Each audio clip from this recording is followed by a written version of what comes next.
दोस्तों, हिंदुस्तान की आज़ादी के हीरो महात्मा गांधी की वफ़ात को 70 साल से ज़ायद का अरसा गुजर जाने के बावजूद भी इनकी मकबूलियत में कमी वाक़या नहीं हुई। लाखों लोग आज भी गांधी को अपना आइडियल समझते हैं। गांधी को लोग एक अजीम इंसान के तौर पर जानते हैं।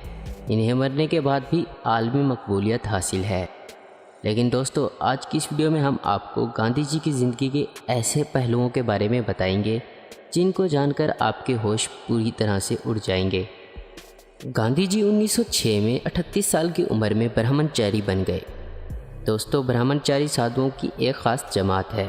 हिंदू मज़हब में जो भी ब्रह्मचारी बनता है वो हर किस्म के जिनसी और जिस्मानी ताल्लुक़ और दुनियादारी से दूर होकर साधु फ़कीर बन जाता है। गांधी जी को भी ऐसा ही करना था।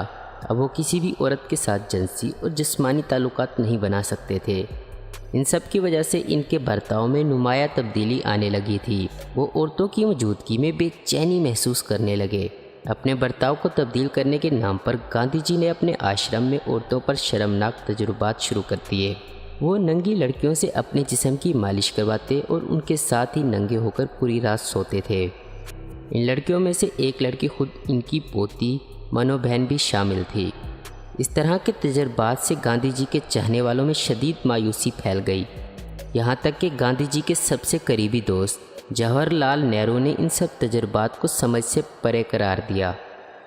गांधी जी ने ब्रह्मचारी बनने के एक साल बाद इंडियन ओपिनियन अखबार में लिखा कि नौजवान भारतीयों का फ़र्ज़ है कि शादी ना करें और किसी नागानी वजह से शादी करनी भी पड़े तो कम से कम अपनी बीवी के साथ जिस्मानी ताल्लुक़ ना बनाएं। जैसे जैसे वक्त गुजरा, गांधी जी ने बहुत से इस किस्म के आश्रम बनाए जिनमें इस किस्म के शर्मनाक और वाहियात किस्म के तजर्बात किए जाते थे। इनमें बहुत से नौजवान लड़के और लड़कियों को ना सिर्फ नंगा एक साथ रखा जाता था बल्कि नंगे होकर एक साथ नहाने और साथ सोने का भी कहा जाता था।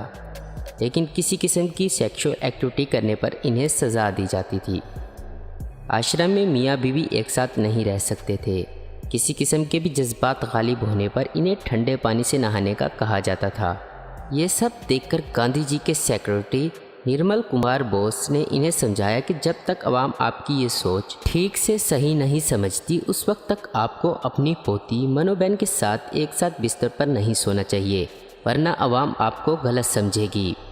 और तो और पाटे भाई ने भी गांधी जी के मुंह पर कह दिया, ये जो आप कर रहे हैं ये हिंदू मज़हब में ना तो जायज़ है और ना ही इसकी कोई गुंजाइश है। इसके जवाब में गांधी जी ने यह कहा कि मनोबहन के साथ सोना मेरे लिए नाजायज़ नहीं है बल्कि ये एक नेक काम है। इन तजर्बात को अगर किसी ने करीब से देखा था तो वो थे आर.पी. परशुराम। दोस्तों, आर.पी. परशुराम केरला का एक स्टूडेंट था जिसने 2 साल तक टाइपिस्ट और गांधी जी के पर्सनल सेक्रेटरी के तौर पर आश्रम में काम किया। परशुराम उस दौर में उन हज़ारों लोगों में से एक था जो गांधी जी को अपना आइडियल मानते थे। गांधी जी के इसी सम्मान के चलते वो आश्रम में काम करने आया था और सिर्फ 2 सालों में ही उसने अपनी नौकरी छोड़ दी। नौकरी छोड़ते वक्त उसने एक ख़त में गांधी जी के रवैये और आश्रम में हो रहे शर्मनाक तजुर्बात के बारे में लिखा।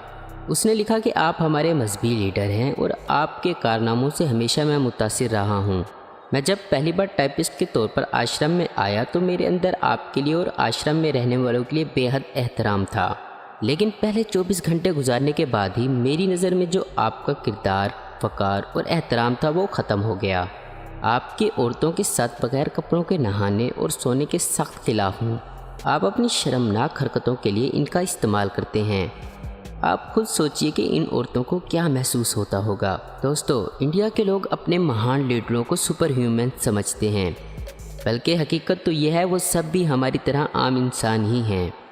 दोस्तों, इस वीडियो में बताई गई सारी मालूमात इंटरनेट और न्यूज़ चैनल से ली गई है जिनके लिंक आप डिस्क्रिप्शन में देख सकते हैं। उम्मीद करता हूं दोस्तों आपको ये वीडियो पसंद आई होगी। ऐसी ही इन्फॉर्मेटिव और इंटरेस्टिंग वीडियो देखते रहने के लिए हमारे चैनल आस्क इन्फो हब को ज़रूर सब्सक्राइब करें। अगर आपको हमारी वीडियो पसंद आई है तो इसे लाइक, कमेंट और शेयर करना मत भूलें। Thanks for watching.